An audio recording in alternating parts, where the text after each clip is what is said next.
Welcome to Inspected Goals, the pod that tries to improve our FPL play through a more analytical approach.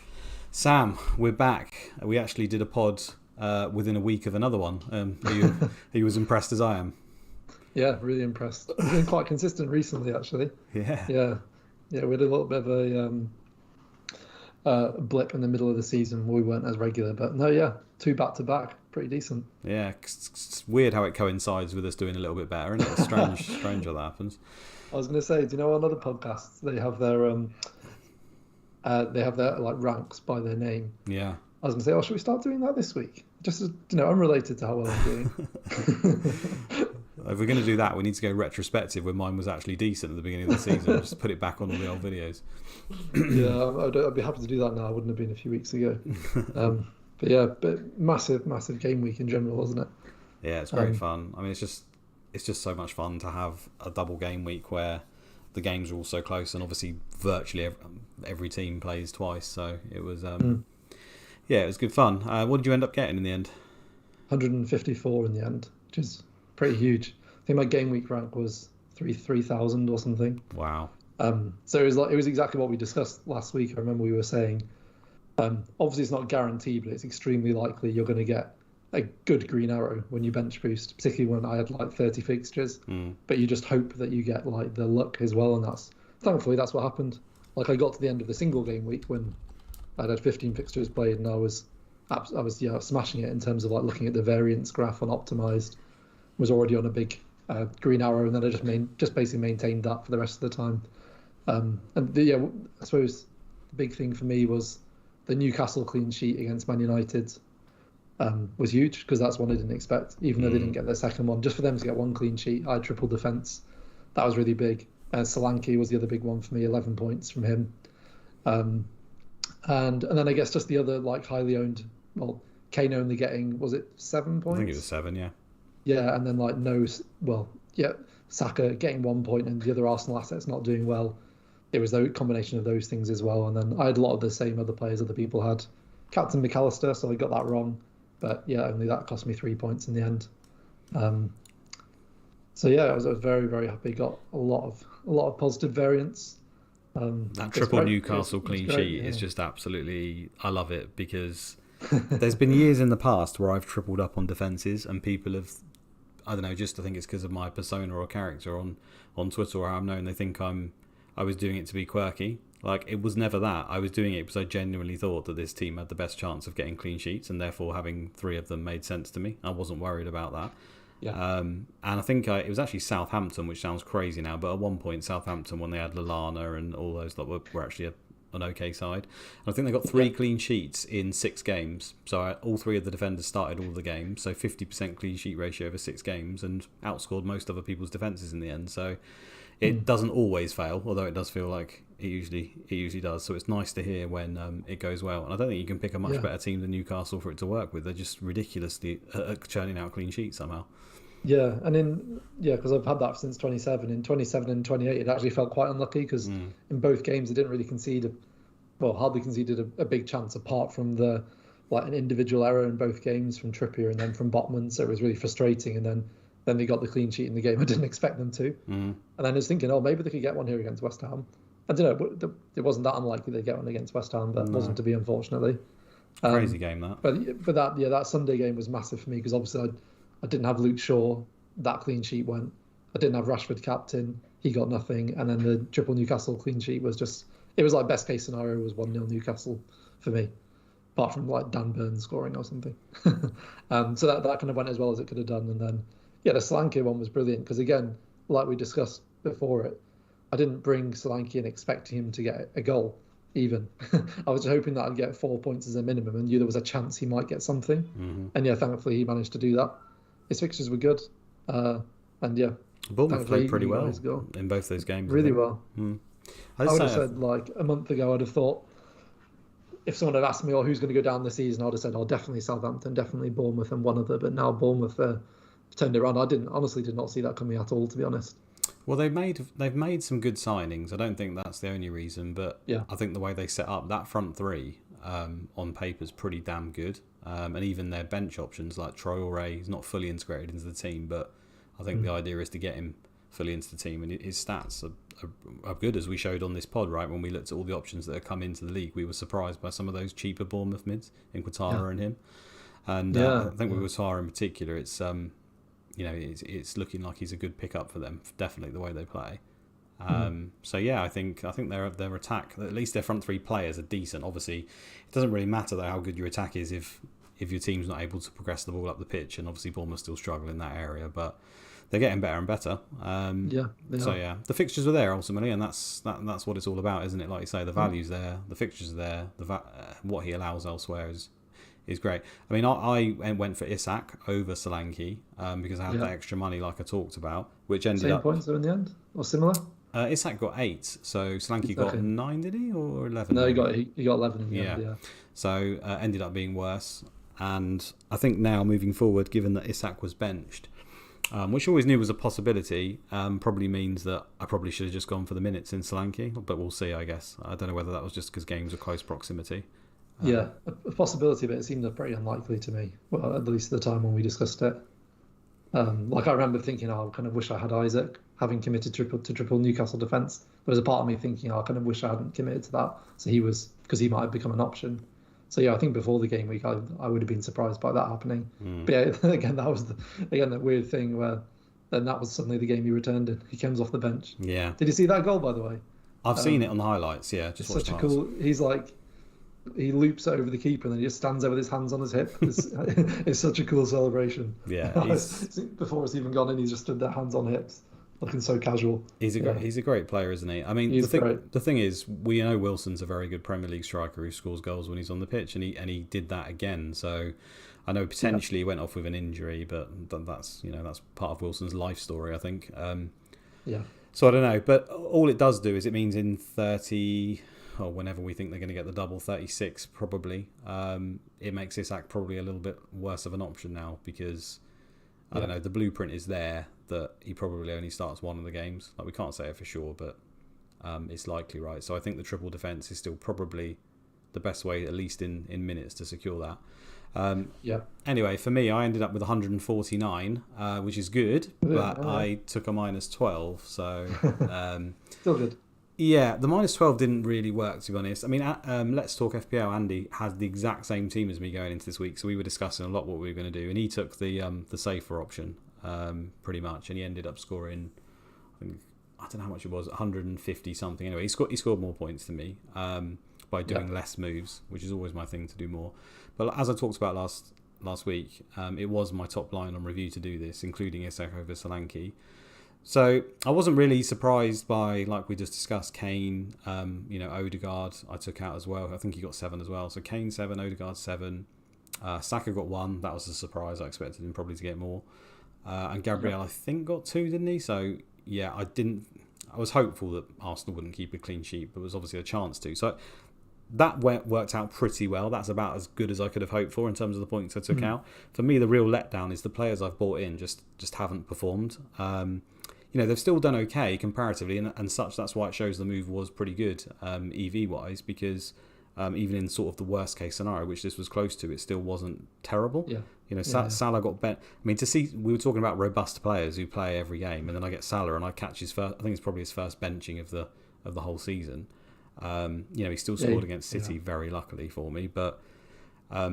That was annoying for him to get benched. I also went for Isak, who only got one of the games. Again, lucky he probably scored in the small amount of minutes he's got. But Bruno Fernandes being the big letdown with 4 points, and then Luke Shaw, I think a lot of people got him. But to get 1 point from those two fixtures is literally worst case scenario, I think. It is. Yeah.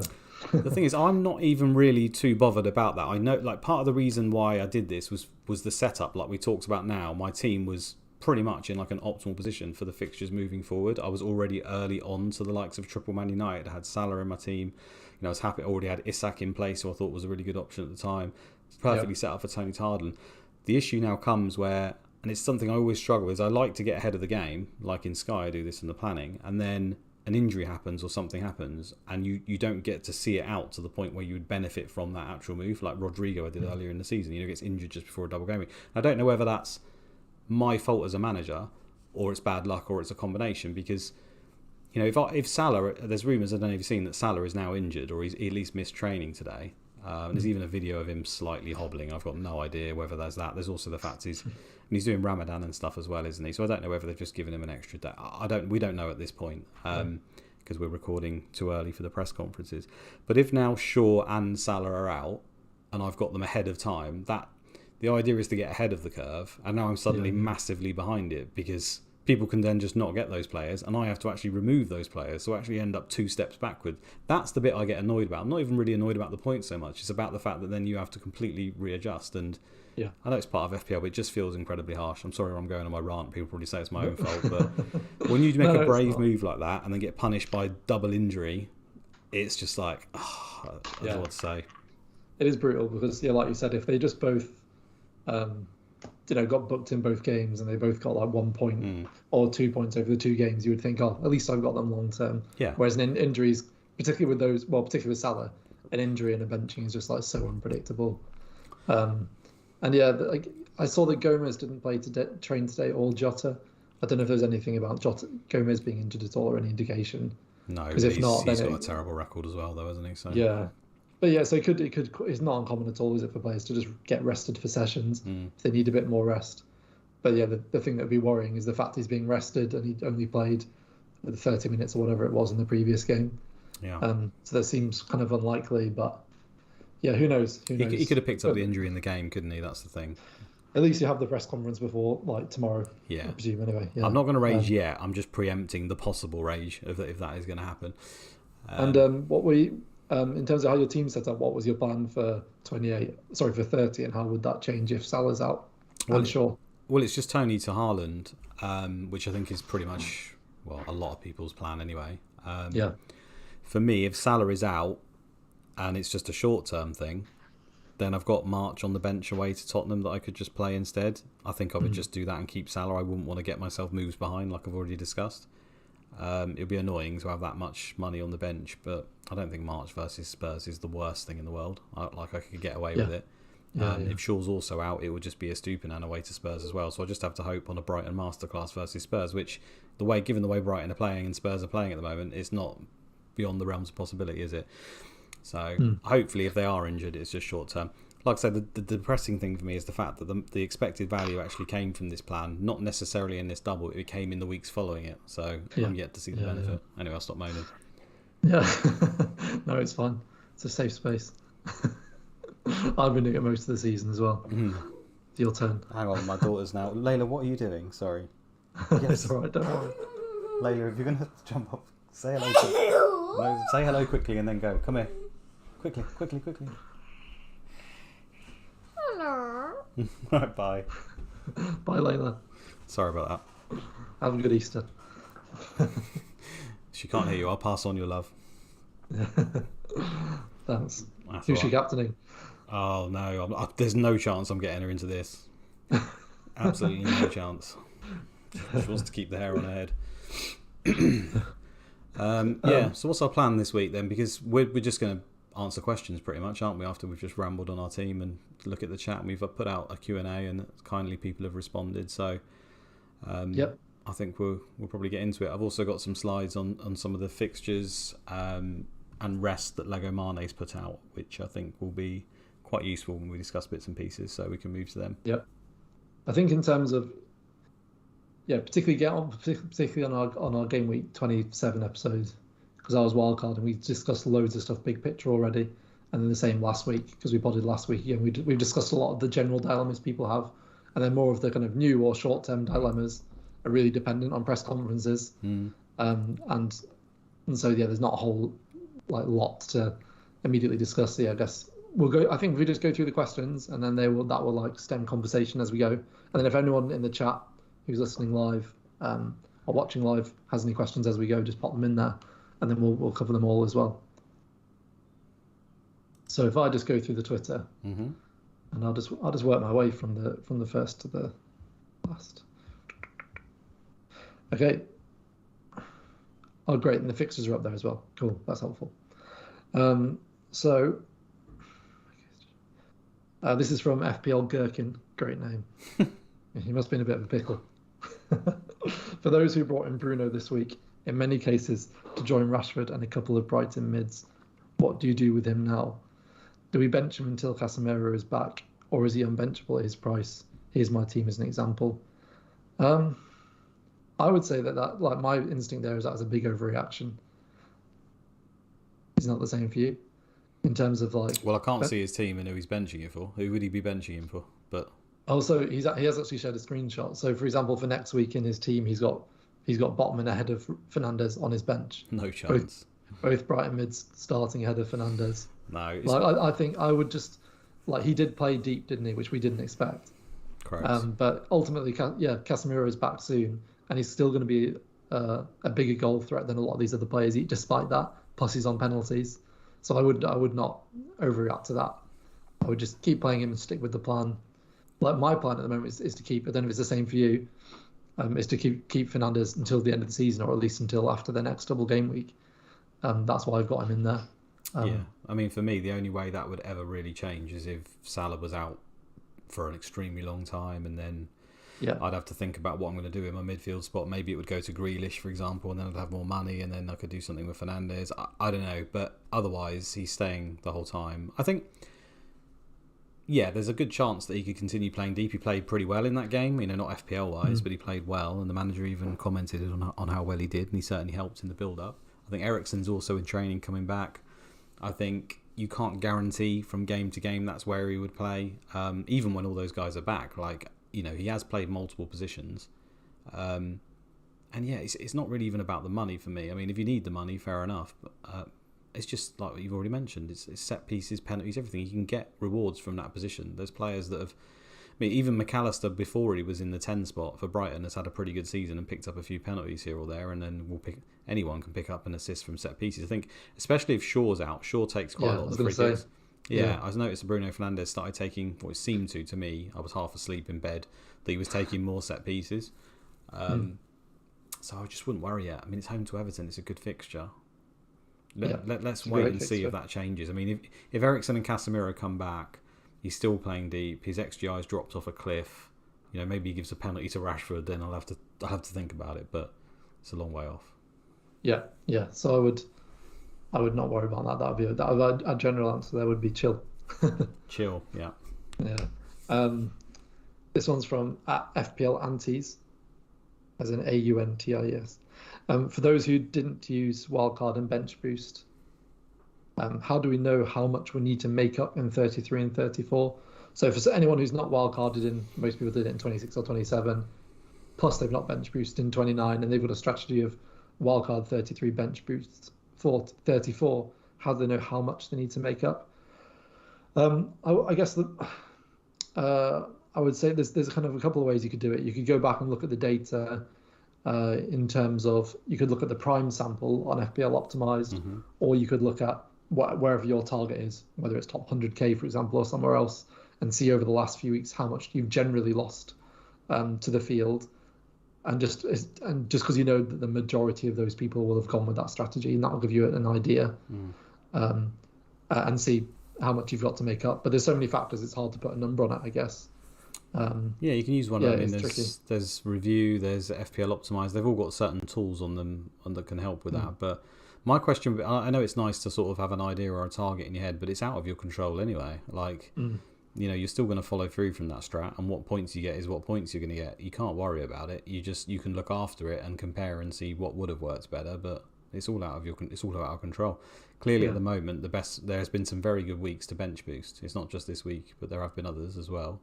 And there may be more in the future. Just, it doesn't really matter at the end of the day, because if you've outscored the team you're comparing to, whoever that might be in a mini league or whatever, or maybe it's just OR, outside of the bench boost comparing, then who cares? What if your triple captain beat the other person? What if, I never personally get hung up on that sort of stuff. I'm just always going for the total maximum points, and I couldn't care less like what else is happening. But probably easy for me to say. Yeah, no, I agree with that. There's nothing you can do about it now, but there are it's interesting. So so FPLoptimized.com, if you've not heard of that, optimized spelled with a Z. You just put in your ID, and there's got if you go on season review, there's then absolutely loads of tools within one within one web page. Like it's the amount of detail is insane. It's incredible. So big shout out to Sertelp who runs that website. And the data they use in that website to establish things like variance in terms of where you would maybe expect to be is, I believe, the free data from Review, which would be like not far off the massive data model anyway, but that's what they use as the basis for that as well. So that's a really good tool if you've never used that before. And it is an interesting one. So earlier in the episode, like when I was talking through my game week and I mentioned on Optimized looking at a graph, that's basically a graph that compares where you would expect to be at that point in the game week in terms of expected points based on that data and where you are currently. And I really like looking at that graph because sometimes you can get to, for example, 5:30 on a Saturday before the tea time fixture and you feel like you're doing awfully, but actually you might not realize that you've only had 3 players playing at 3 p.m. and most people had 6 or 7. So you, rather than just looking at a big red arrow, you can look at that website and it'll put it more into perspective for you. Yeah. And it'll work the other way as well. It'll make you a bit depressed at times when you realize you're not doing as well as you thought and it was completely expected. See, I love all those tools. It's really helpful. And I love those graphs, and I'm very appreciative of the people who are doing. I think the work's incredible, but I never look at that stuff. Like I just wait till the game week's over. I never look ahead of time. I don't even look at live FPL. I don't know if I seem to be alone in that because it's plastered all over my timeline whenever I go into Twitter straight away. I'm not mocking those people. I don't know. I just don't see the point in it personally until the week's over. Don't get me wrong. I will bitch and moan in group chats like anybody's business, and I'm sure Sam can testify. But I don't look at it until I don't even look at it at the end a lot of the time. I just see the rank where has it gone up, has it gone down, pretty much. But they are great tools without a doubt, and people swear by them. Yeah, definitely. Like I find them really interesting. Really good question. Very good question. Let's see if we got any in the chat, shall we? It's quite a lot. Shall I read one out? I've got one. Yeah, go for it. I'll just go for the most recent one from Emil Christensen. Luke, you have mentioned Alvarez in for game week 33, 34 and beyond. Are you still on that? Or what are your two thinking for the forward position? Or what are you two thinking for the forward positions? Sorry, it's really small on my screen. It's things have changed very, very slightly, haven't they? I think a lot of people probably had Isak penciled in, and maybe Mitrovic to begin with in 34, and then we found out that he was banned because he enabled a lot. Salah in potentially if you weren't on him already. Isak was another alternative option who probably has the double in 36, or at least has a double somewhere to come along with the other one. Then obviously he got benched, so now he's probably a slight worry. And then the other ones I looked at before looking at Alvarez were Danny Ings has got a double, but we saw him get benched in one of the games in the double. West Ham are also atrocious. Not too sure about that one. And Iñárritu was another obvious name, I felt, at that point, because they have got pretty damn good fixtures, if I can remind myself, if I look at it here. Yeah, home to Everton, away to Fulham. Now, again, for my personal team, and I don't know if it would be the same for anyone else, I would have played him if I bought him in for the home to Everton game, away to Fulham, and then I could bench him for Liverpool, Newcastle and West Ham, or use him if I really had to, because fixtures aren't terrible, but... that was an option for me. But then we saw that I don't think he started in like 4 games now, and they've obviously transitioned manager. So I think whereas we were with Iñárritu, we just can't trust him to start games, seemingly. I don't see how that's... even if he plays 3 games in a row now and scores 3 goals, I don't think you could guarantee he'll then be playing in 34. So he seems off the radar. So I think probably the really obvious answer, if you want to be safe, is to move to someone like Pereira and play, if it needs to be that cheap, or just play 5 midfielders and have 2 strikers and just have a bench guy, like Greenwood or someone to not even play. I think that's an option. I think... sorry, mate, go on. You keep going. The only thing I was going to say, his main question was Alvarez. Are you on that? Potentially I am. Like, I've never said I was definitely on it. I just think that it is enticing for the reason that... I just discussed, there's no real obvious striker. So if I was to move to Alvarez in 34 alongside Haaland, who would play Fulham and West Ham, I say play because he may not feature, he then has Leeds, Everton, another double, and Brentford.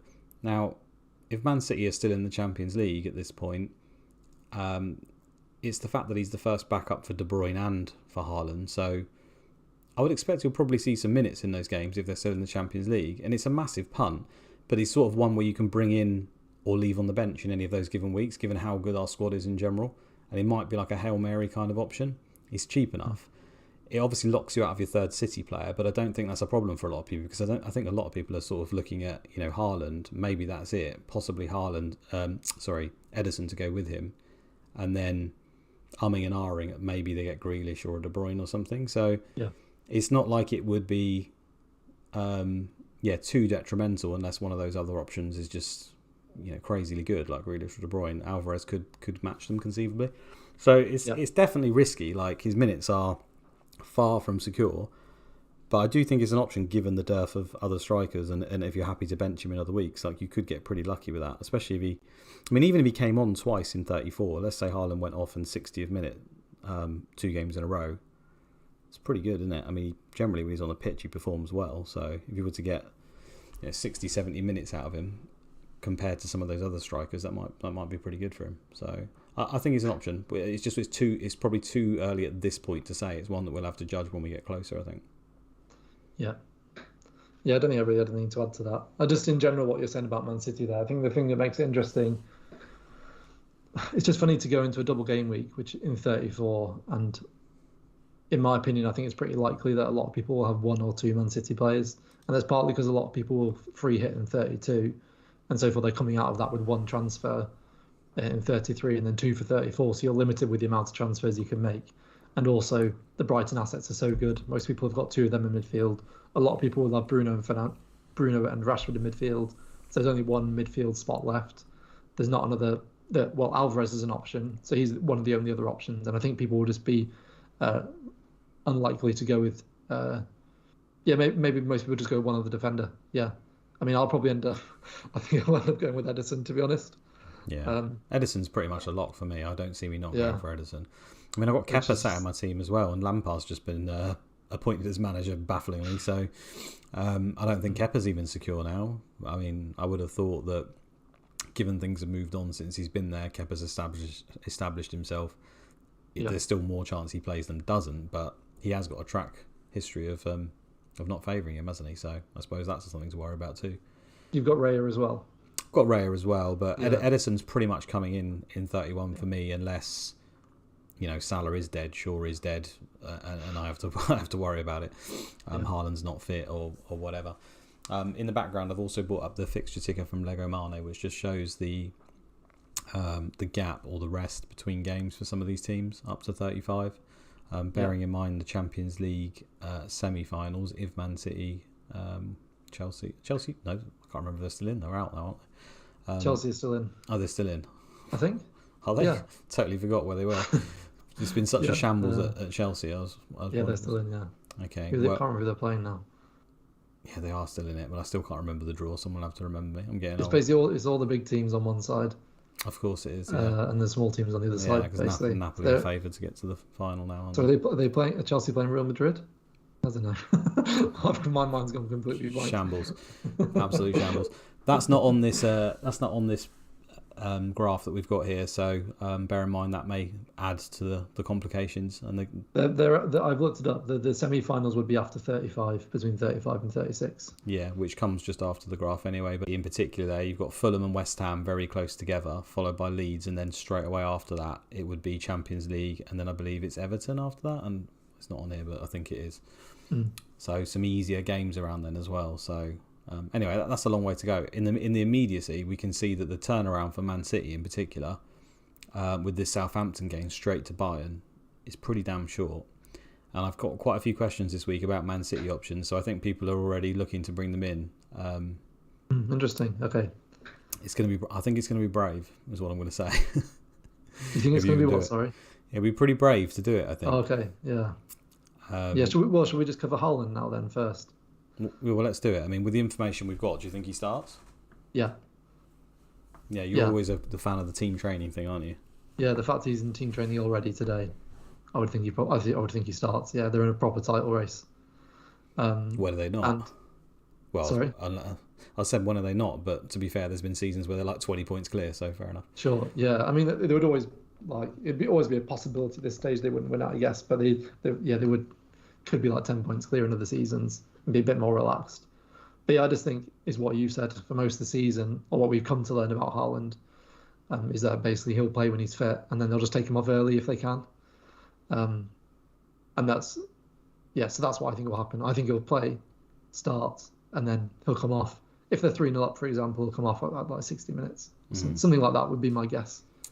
The only thing I'll add to that is that Pep generally hasn't started players unless they've been in team training for like a little while in the past. But there's some examples of Stones, Diaz, but these guys have been out for a relatively long period of time. Walker, you could argue were they even favoured at the time as well. It's not just those factors. You got De Bruyne, who missed it. If you remember, he missed a day's training before Spurs, I think it was. Then he didn't play, but then you could make an argument tactically that he probably shouldn't play because he didn't play the second game. People put it down to the fact he missed the training, or was it the tactic? You can never say for sure with these things, is what I'm getting at. But Pep has got a history of not really risking people. I mean, he's done it. Last season he did it. I think it was definitely Walker and definitely Stones, and I think it was against Real Madrid in the Champions League where they weren't expected to start. They were injured, and then he played them, and they came off very early on in the games. They just couldn't make it. To me, Pep probably learned a little bit of a lesson there, where he's experienced the risk of putting someone on for an injury, and they've come off like in all scenarios. So. Yeah. He possibly wouldn't. But in the case of Haaland, I think because he started training so early enough and the history of him, I still think that probably trumps him with the information we've got. And it is most likely for me that he would start. I think 60 or 30 is almost a given, given he's in training, unless he gets a setback in training or something. But I guess if he was on the bench but they were like 5-0 up or something. I think he'd still play because he's Bayern, really? Okay. Yeah, just to get some minutes. I think he'll play. He'll play in this game unless he has a setback now for me. And I think the most likely scenario is he starts and he comes off probably around 60, like you say, if they're like 3-4-0 up. Maybe even pre-planned for sort of 65, 70. I feel pretty confident he'll play. Yeah, I think if say there was just no press conference and we had to make the decision right now. Oh yeah, I'd buy him. Yeah, I would buy him, but the captaincy it would be a really difficult call. I'm just hoping that tomorrow, I really want to captain him because he's Haaland. So I really want to have assurance that he's going to play. Like if Pep says tomorrow he's absolutely fine or something to that effect, I'll probably just captain him. And again, that's quite exciting because a lot of people will be put off captaincy, will buy but not captain again because of that uncertainty. So I really like the idea of captaining him. But if I had to make the decision now, I'd probably buy but not captain him just because of not knowing 100%. I'm pretty sure he'll be my captain. Yeah, it's. I don't know. I suppose it depends who you're competing with. I think the general casual player base will probably still have him in their team. And even if they don't, I think just seeing the fact that the flag would be removed and all the Man City... I mean, those Man City accounts and all the news, and if you're just a Man City fan, it all gets promoted everywhere that he's back in training straight away. Yeah. So, yeah, I think he will still be heavily captained, but you could argue a lot of us aren't competing with some of those players. But that's irrelevant anyway. It's who gets the most points. And I think Haaland in a game 60 minutes versus Southampton still has a very good chance to outscore all of the other captain options, as we know. So, yeah, I think I probably will do that. As for the rest of the options, I mean, I may as well talk about it while we're here if you don't mind. I know it's not particularly in the order, but I've got... see if I can find it. I put a tweet out about this Man City team. I did this a couple of months back as well. And it's just sort of looking at the general structure that Pep's going for at the moment. And it's always at the moment because we know that he can... I think the last time I did this, Bernardo Silva hadn't played inverted fullback like ever in his career, and then suddenly he just churned that out ahead of time. So we know what he's capable of. But this is a general blueprint of how they've been setting up in most of their games. And I think the first name that you can see there, if you're listening on the pod, it's got Ederson in goal, Ake, Diaz and Akanji in the back three, Rodri, Stones in midfield, De Bruyne, Gundogan as the eights, Grealish, Haaland, Foden as the front three. I think that's his go-to option. We can see that for the Champions League games as well. There's been some injury that have changed things. That's the team he kind of looks to go to. So if we assume he plays a team similar to that versus Bayern, and this is where I think there's also an element of debate where Tuchel's only just gone to Bayern. I know they've got a lot of really good players out wide, Bayern, but I'm not confident enough. I don't think anyone could be in the way that Tuchel would set up with Bayern, given I think he's only played 2 games with them versus Dortmund, and then in the cup they played, and he has set up with a back four, set up with a back five for Chelsea. You'd have to probably get more information there to say, okay, this is the team he'd set up for Bayern. Tactically, it makes sense, and then work backwards to Southampton and think, okay, who does he need to give a rest potentially in preparation for that game? So that makes that part of it tricky, is what I'm getting at, because we don't know what Tuchel's going to do necessarily. I do know that Bayern have got a lot of strength out wide, so you could argue maybe he doesn't use this setup, maybe he uses a back four and he uses Walker out wide. Like some people might say that's useful for against the kind of players he's playing, and I completely get that. But if we work back from this team and go back to Southampton, is there players there that he could potentially bring in the backup and give the other player a rest? And I think now Stones, as amazing as he's been and how great he's been in midfield as well, he's the kind of player he breaks so often when he gets games consistently in a row. I don't really think there's a need to play him this Southampton game, so I think he would be one, and he's one I've been asked about, like, shall I move early for Stones, especially if Shaw's out? I don't know whether I'd risk it yet, because I think this game or Bayern would make sense not to use him. Either use the Walker, like I just said, against Bayern instead, and then play Stones versus Southampton, or vice versa, play Walker or play Lewis in midfield in this game, and then use Stones versus Bayern, which I would do, because I think Stones has been fantastic. But yeah, so it's stuff like that, really, just to warn people that we know the games before Champions League, although he is going hard and he's going for the league, and he will stay with a very strong core, of that I have no doubt. There is at least options to take one or two people out and give them a rest, because the backup's basically as good as the first team player in all scenarios. So I personally wouldn't want to bring any Man City player in this week outside Haaland.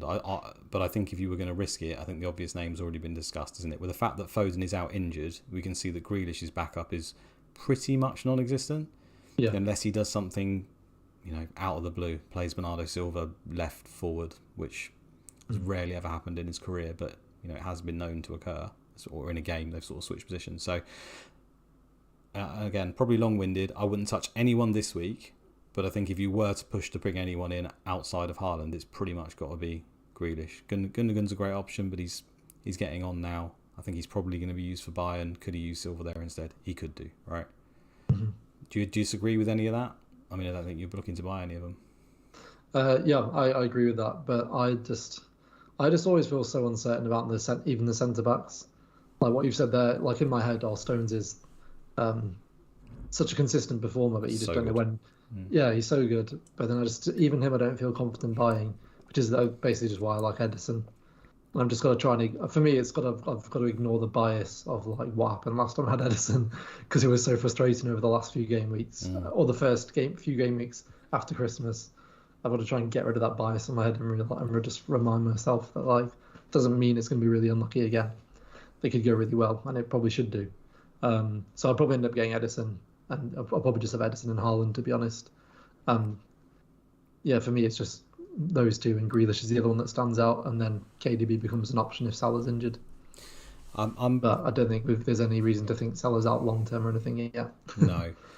I think I'm with you. I think, not just for this week, moving forward, it always has to be looked at week to week with Pep. But I think if you were to say right now, who would you buy? And I think a lot of the people that we would buy now, we are aiming for it to be a season-long thing, even if it's not now, even if it's a few weeks. My answer is still going to be the same. It's going to be Edison, Haaland. You can risk Grealish with a pretty high confidence that he's going to play most games. Remembering Foden is due back in I think he's only said 3 weeks or something it would be after an operation. But again, going back to the whole training thing, I think it would probably end up being a little bit longer than that.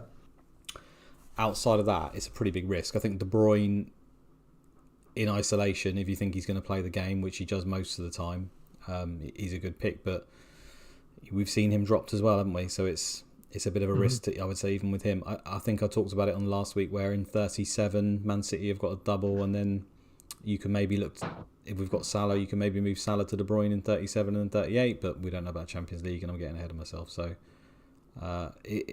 it's back to the whole Edison, Haaland, Grealish, and I don't think you can really risk anyone else, unfortunately.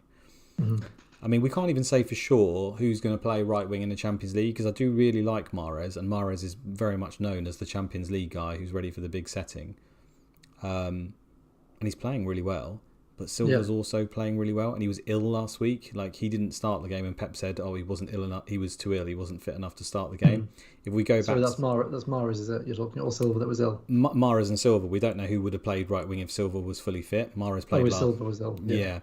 So again, if you go back to the Champions League and you look at the Leipzig game, you can see that Silva started ahead of Mahrez. They won 7-0 and he was fantastic, and that was Champions League. So we can't work back from Bayern and say Mahrez is going to play Bayern, so therefore Silva will play versus Southampton, because it could be Mahrez plays Southampton and Silva actually gets the Champions League game. So yeah, I don't trust it enough. Yeah, fair enough. Are you happy to move on from City, Luke? Absolutely. Rambles. That was really helpful. So basically your general advice is to kind of delay those decisions, basically. Yeah. Apart from Haaland. Yeah, I think Diaz, if you want to go for another defender, Diaz is definitely the one. He plays the most. He's played every game since he's been back.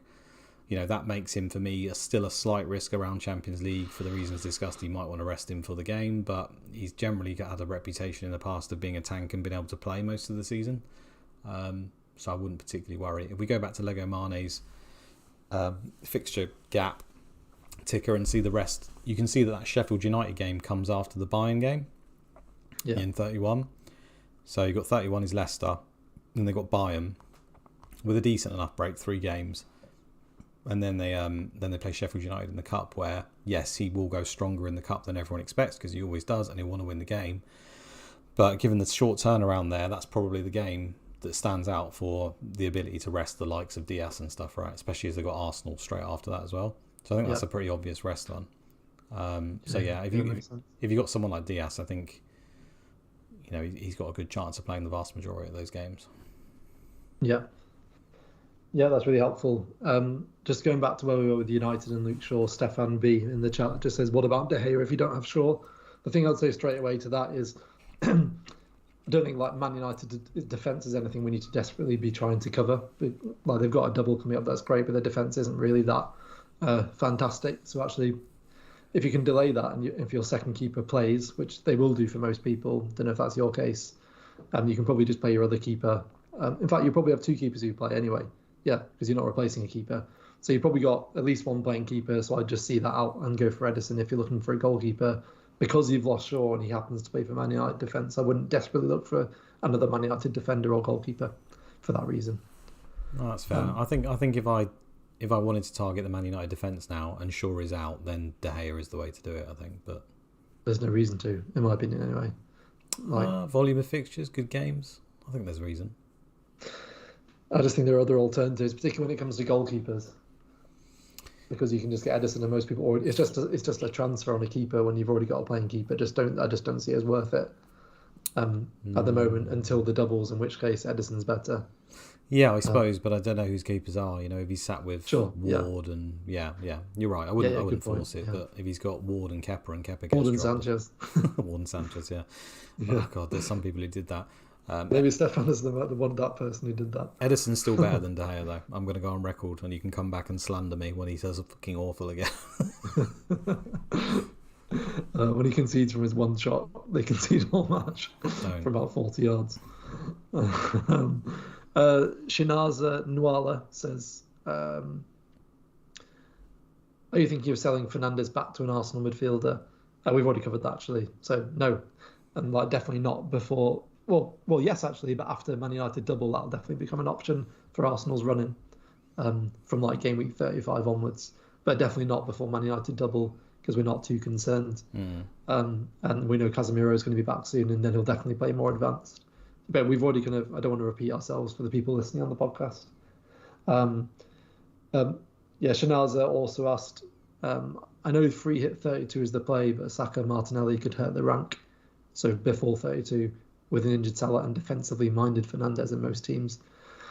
I suppose the thing to take from this is if say Salah is injured and say he's out for 2 or 3 weeks, Luke, do you think there is an option to just go straight back to an Arsenal like Saka, for example? I mean, there's definitely an option. Remember when we looked at, I've still got it here in Chase's, this is actually from last week, but he ran simulations of no transfer teams from now to the end of the season. And Saka appears in it, so he's still a viable option. I don't have to list why; everyone knows why. But I still wouldn't do it yet. And I think there's still 7 other names above that you could consider at the moment on that list, and it's obviously changed slightly. I just think if you're on 3 hit 32 in particular, there's no real desperation to go there. Yeah. For me. Yeah. I don't care agree. about the fact that it affects. It says there about it hurts your rank. Yeah, well, because he's got high ownership. Anyone who's got high ownership, and if they score, they can hurt your rank. But if another player is projected to do better, then it doesn't really matter. If anything, that's a benefit for me that more people have got a player that is expected to do worse. I don't play the whole rank management game. I'll go for the player who thinks got the highest potential. So I'm always happy when an extremely highly owned player is playing and potentially it's suboptimal as per review. I love that. Yeah. Yeah, that's a really good point. Nathan Smith says, evening gents, I'm thinking about going without Liverpool for the rest of the season, excluding free hit 32. Am I crazy? Excluding free hit 32, the rest of the season. They double in 34, don't they? So I think I'd probably look to target Liverpool players around 34, definitely. Who are their fixtures in 34 again? Fulham and... They're home to Spurs and home to Fulham. Yeah, Spurs and Fulham, that's it. Is it Spurs and Fulham? Yeah. Yeah. I mean, just forget... The Arsenal game was obviously very tricky, but Leeds, Forest, West Ham, you could argue those three teams are up there with the worst teams in the league at the moment on form, if you believe in such thing. But I think in general, Forest, Leeds, West Ham are just pretty good fixtures. Then followed by Tottenham and Fulham, who again, I think you could argue those two teams are playing pretty poorly at the moment. A Mitrovic-less Fulham, who I think have rid their luck at times this season. Spurs pretty poor. Brentford in 35, who give up a hell of a lot of XG in recent games. Leicester after that. The fixtures are just really good. I wouldn't say you're crazy because there are so many alternative options and Liverpool are hardly firing on all cylinders, but I personally would want one of the Liverpool attack. Now if Salah is just out, like we're preempting stuff, let's say he's got a long-term injury, it does become a lot trickier as to who you would go for, I think, because there's just... I don't know, who would you go for in that scenario? For me, it would probably just be Nunes, but then it's a striker option, which probably helps us, to be fair, because we're struggling in that area. That's probably where I'd go. I don't think I'd consider anyone else. Yeah, I do love the idea of having Nunes for 34 anyway, to be honest. It'd almost be quite exciting if Salah was out, because you then got players who are all minute risks. Well, particularly Jota and Diaz, if he's back in a few weeks. Diaz is one I didn't even think of, to be fair. If he's suddenly back and playing, then he was very good. So the thing that puts you off them is the fact that they're minute risks, and they suddenly might not be. So, but yeah, that's very much like a lot of ifs and buts there anyway. Before we discuss that, but yeah, basically it's not crazy, I don't think. But it's not. I would advise against it, because Leeds, Forest, West Ham. Well, Leeds and West Ham are good fixtures either side of free at 32 anyway. So if you can get Salah now, that's great. I'm not looking to get any of the Liverpool assets until 34. I'll probably end up getting a second one then, I would imagine. Yeah. And it'll probably be Nunes or Trent Nunes or a defender. Yeah, I would imagine. And we've already just said, I mean, if you wanted to look at it moving it now, and you want to just discredit having a Liverpool player, the team still would look great in midfield regardless. You got two Brighton mids, two Man United mids potentially. Yes, Fernandes may be a little bit ropey, but I still think it's fine, as we discussed. And then you add someone like Grealish to the mix, or De Bruyne or something, who have also got doubles, Man City. I think it's fine, don't you? I think it's okay. I think you could avoid it, but not for me. I still prefer it. Yeah. Great. Another question from, what does that say? Multi live evil, I think it says. Says, when's the best week to bench boost and triple captain? Yeah, good question that, because there will be some people who still have them left. So if you were triple captaining now, Luke, who would you be looking at? It's quite easy for me, to be honest. Yeah, I mean, it's 34 and it's Salah or Haaland, isn't it? Yeah. It's 34 and it's Haaland for me, I think. But yeah, I guess it depends on minutes. But I think Fulham and West Ham, that's so good. Well, let me go back to Lego Mane's graphic. But to be fair, we already knew that was a very, very likely double that would be there. But the reason that I and lots of other people played it earlier was because we knew that when we had those in that initial double from Ireland, it was like nailed. He would start both games and play a lot of minutes, and he did in the end. I can't remember if he played 90 in both, but he came close. And the worry was, like, we know we'll have these later better fixtures, but there's going to be more rotation around then. But that might well not be the case. That might have been a bad decision to have done it on Haaland earlier. He might well end up playing both those games, and that might end up looking really good. So yeah, for me, it would just be, I think, Haaland that week. If I'd be confident he would start both. Yeah, I mean the answer is just to look at review and say what it says, but I'm pretty confident that it will say Haaland or Salah in that week. The turnaround's quite tight, but yeah, the Champions League is another week after that, and they've got Leeds and as you can see from the graphic before that even. So if he's fit and available, yeah, you'd expect Haaland to get good minutes in both those games. So yeah, I think that's pretty simple. I mean, 37's got some decent games as well, but I don't think they'll be as good as that. Well, they're not as good as that. Yeah, nice. And free hit, really just is completely team dependent, isn't it? If you can put out 11 good players or close to it in 32, and you're fully happy with your team, by all means use it in 37 to get the optimal team. But I think for nearly everyone, 32 makes sense at this point. I think so. There will be some people who still have like 2 Arsenal, for example, and you can just carry them through and can get like a really good team with 10 players for 32 without free hit. So I do think there are actually quite a lot of options for free hit. It's just, the majority of us who wildcarded really recently. I really like the free hit team in 32, by the way. Like if you were just I'm just going to bring it back up in the background, not even just reviews one, I just made my own one. Let's see if I can find it. I guess, if you don't have any Arsenal by then, and particularly most of us will have no Liverpool or just Salah, straight away that's 5 or 6 new players who can go big. Yeah. I just like the different options that people probably won't have. So in 32, this is just an example free hit team that I did. You could have Jesus up front versus Southampton. Now I don't think he'll be an obvious buy or an easy buy to that point. But if he's back and he's fully starting, which potentially he is now, I think that's a really cheeky differential. You got Darwin Núñez home to Forest, and then Tony home to Villa. I've got at the moment, but it depends whether he'll be banned. There's multiple other options. But I think that's 3 good strikers that maybe people won't have at that point. People will have sold Tony. I think in midfield you could have a double up of Maddison and Barnes home to Wolves. I think Barnes is sneaky. Alternatively, you could just have triple Arsenal attack. I think Saka would definitely be in there, and then you could have either Martinelli instead of Barnes or instead of Maddison alongside them. And then Salah home to Forest, where if you're waiting to bring Salah in 34, which seems like it's probably sensible now, when he might even be injured. Part of the free hit joy is able to get those 3 Liverpool players home to Forest, which is just a fantastic game. And if you've got Darwin Núñez, Salah and Trent for that, I think that's really powerful. So he's part of my defence. I've got like Ben White. If Ben White's starting, I think he's just been a great option for Arsenal and is getting more and more attacking. So he's a good option. And then you've got someone like Castagna home to Wolves as well. And they've got a new manager. I mean, there's loads of other options, but Castagna's got some attacking threat home to Wolves. So basically, you could triple up on Leicester, Forest, triple up on Leicester. Triple up on Leicester and Forest. Liverpool versus Forest and Arsenal versus Southampton, and I think that alone makes the team really appealing. Even Fulham at home to Leeds, you've got like Pereira who could play midfielder on penalties. You've got Palace defence. Crazy enough, you could do like we just talked about grabbing the EV. You could triple up on Everton. They're playing Everton. Christ, I keep reading it. Palace home to Everton, they get a clean sheet. That's going to be differential to everyone. I just really like the free hit team in 32. I think you can have some really exciting players that you might not easily be able to get. Yeah, I completely agree. I've just seen like quite a lot of teams like that were surprised by in 29 who still had 2 Arsenal, only went with like 1 Man United player, for example. So I just think like there will be people who go with their other options. But yeah, you're right. And Mix is saying in the chat like a lot of people will be on free hit 32, and it is most obvious for the majority of people. Yeah, and it's good fun when it's full of differentials as well. That's the whole point of the free hit, is to cover players you otherwise wouldn't have. But if that's going to end up being a whole 11, that's pretty exciting. Yeah, definitely. I think we covered all the questions in the live chat now, so I'll just go back to the Twitter. Oh, I've lost the tab. Oh no, here we go. There's people having beef in our chat as well. Wow, we've made it.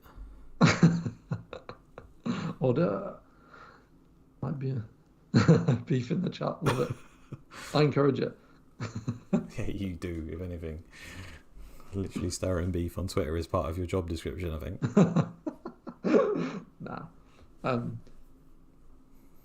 Points. Okay. Do you think points in the bag make Arsenal favourite for the title, or will City's easier fixtures get them over the line? I actually saw a really interesting post about this today by FPL Hedgehog.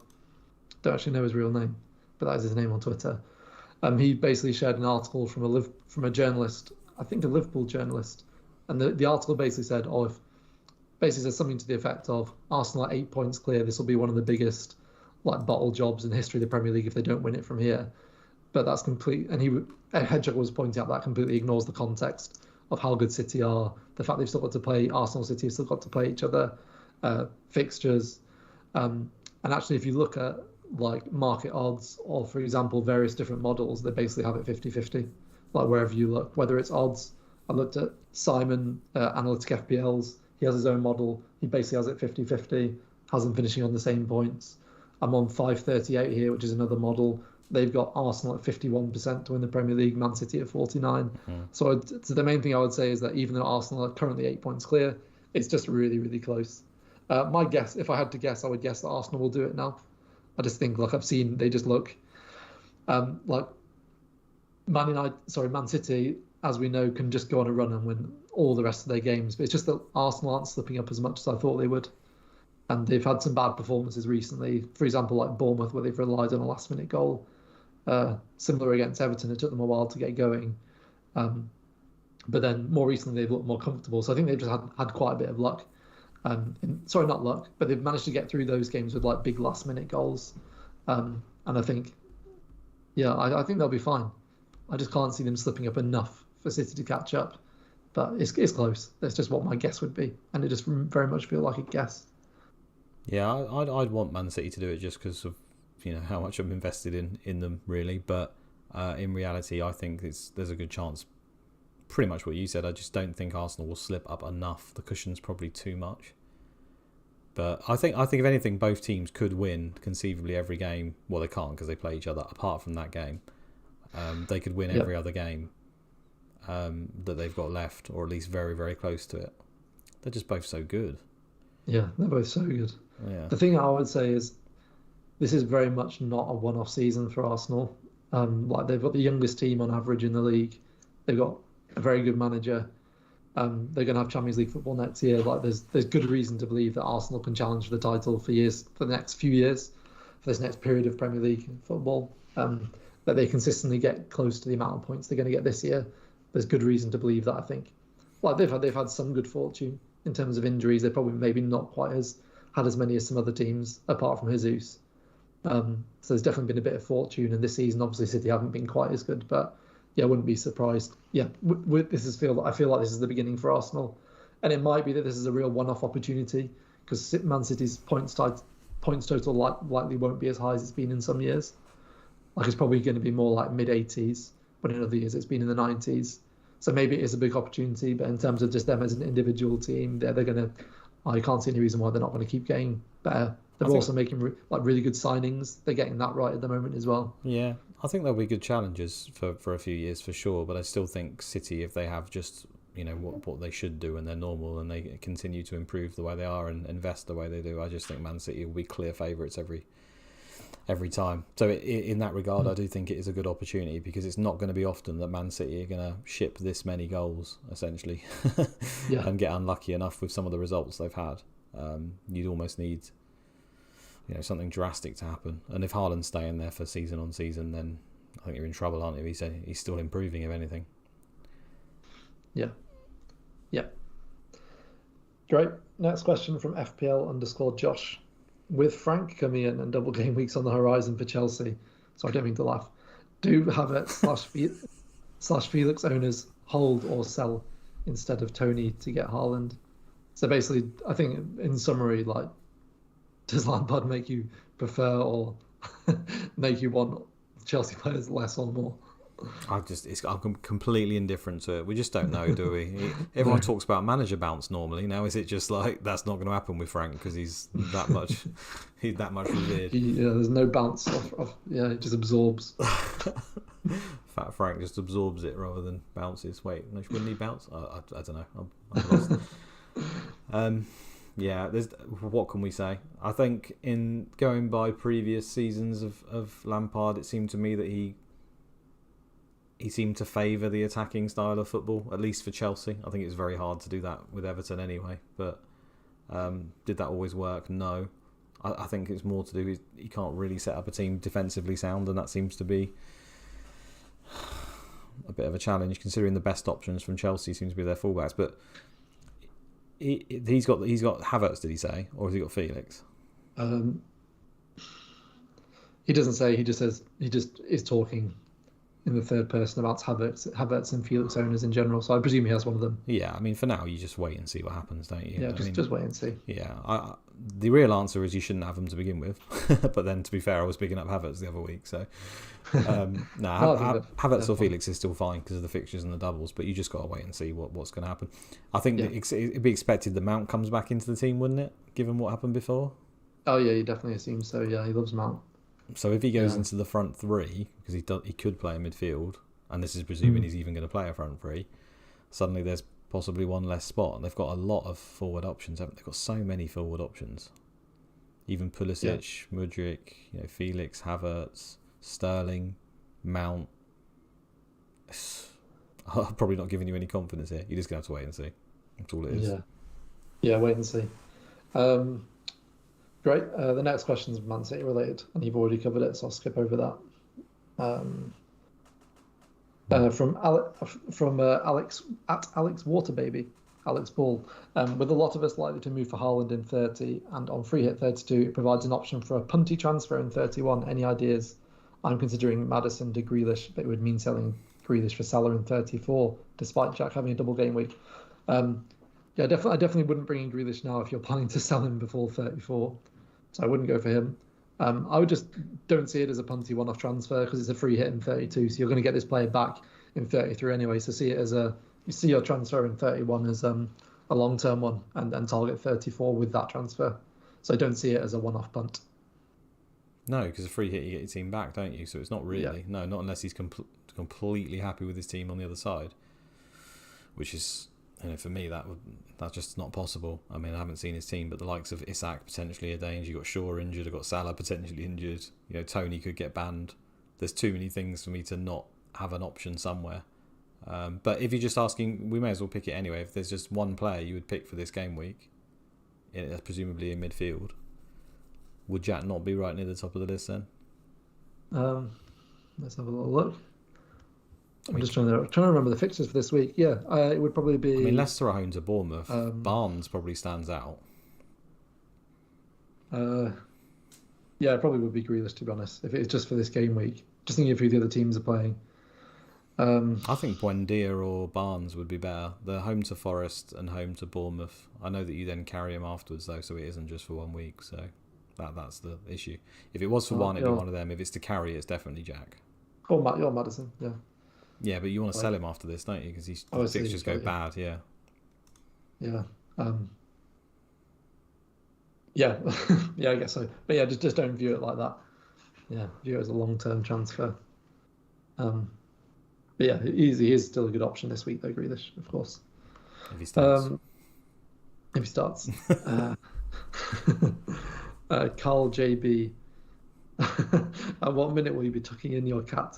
That is, that probably sounds so weird to people. That was a reference to Luke leaving the podcast last week for a few minutes.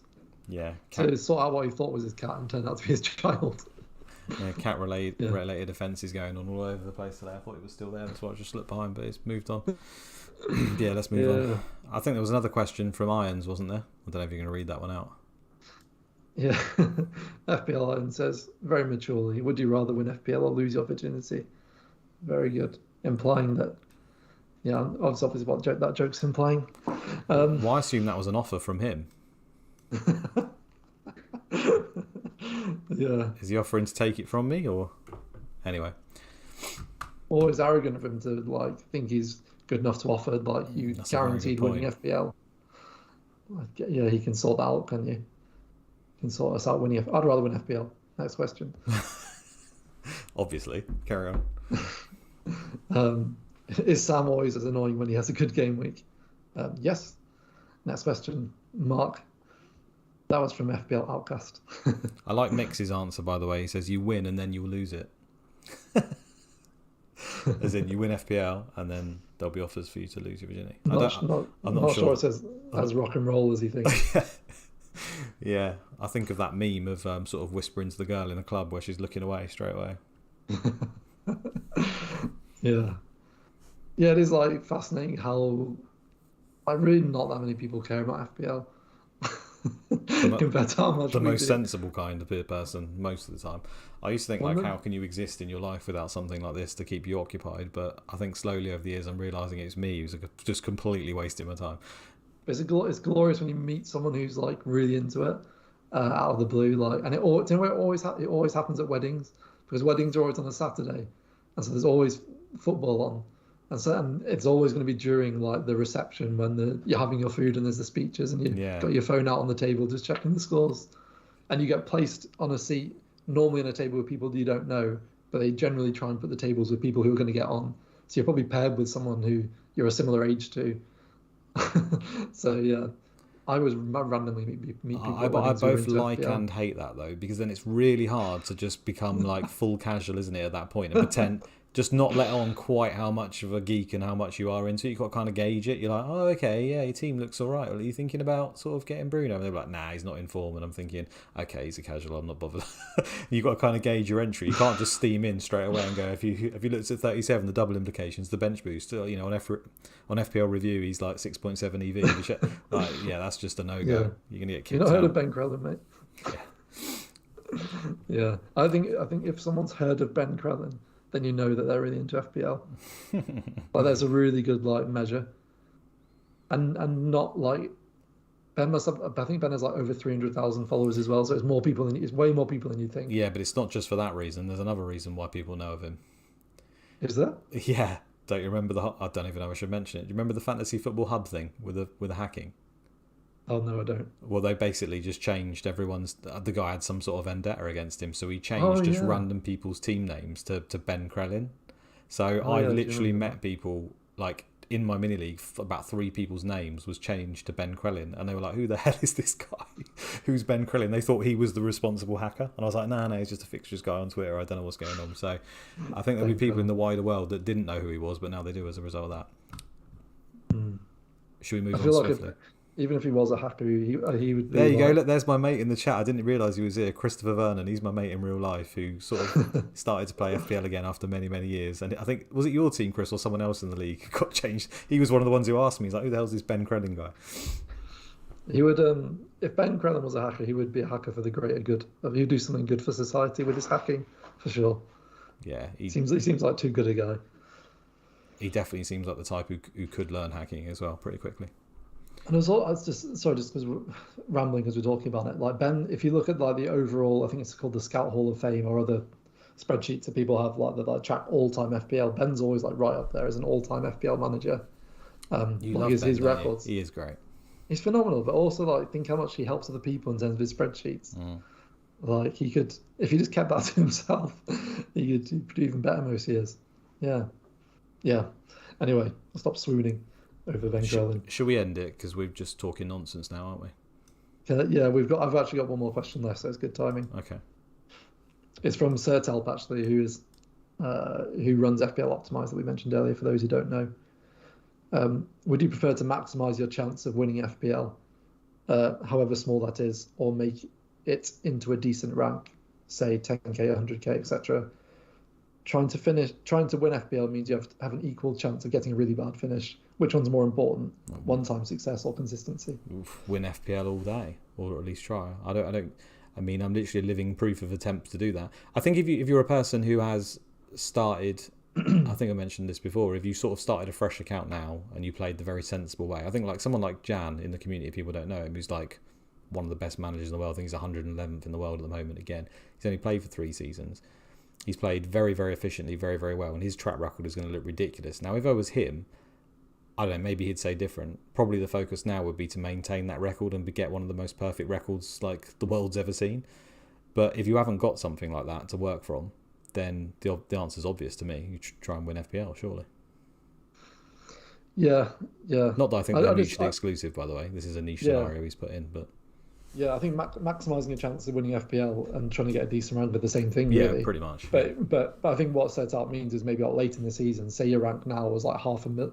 Well, like our rank now, it's probably like not technically impossible that we would win FPL. It would just require a stupid amount of luck. So maybe take someone at 10k then instead. Say someone's ranked 10k and they're like 80 or 90 points off of first. Like it's possible they will win it. Like the winner last year, he was like miles behind with a few game weeks to go, and then like took a big gamble, had the captain on KDB in 36, sold Salah, did loads of other stuff. So I guess it's more that scenario.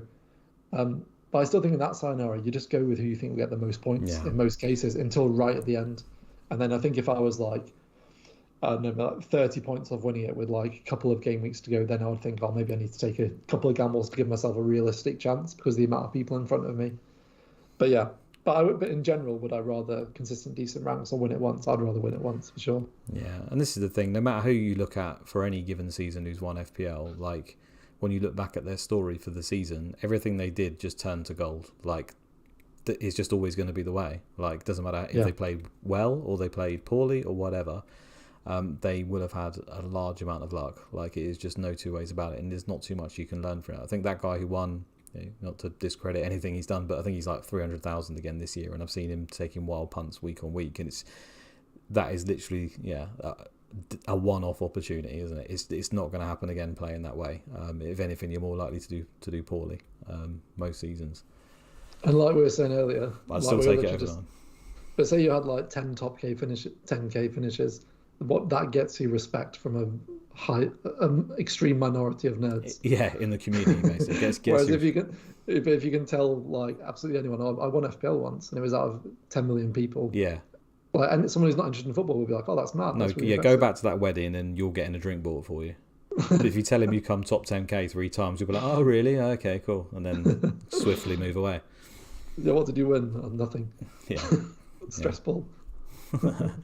Yeah. Right, I think we'll end it there. Yeah. Great. Good fun. Thanks, guys, for coming, tuning in, watching us. We appreciate it. Chris, I didn't expect to see you, but thanks for tuning in, mate. Love that. If you guys could like, share, subscribe, all that good stuff, we'd be very grateful. Anything else to say, Sam? Just the Black Box is their 100th episode right now, so congratulations to them. And also, they're probably still going for another few hours, so head on over there now. So thanks for joining us when that is still on, because we know how popular that podcast is. So we appreciate those of you who still joined us. Oh yeah. Now go and tune into Mark and Az now. Yeah. Thanks everyone who listens. We appreciate it as always. We can class them as super fans, can't we? In that scenario, as a result. Yeah. Right. See you Absolutely. later. See you later, everyone. Bye. Cheers, guys. Bye.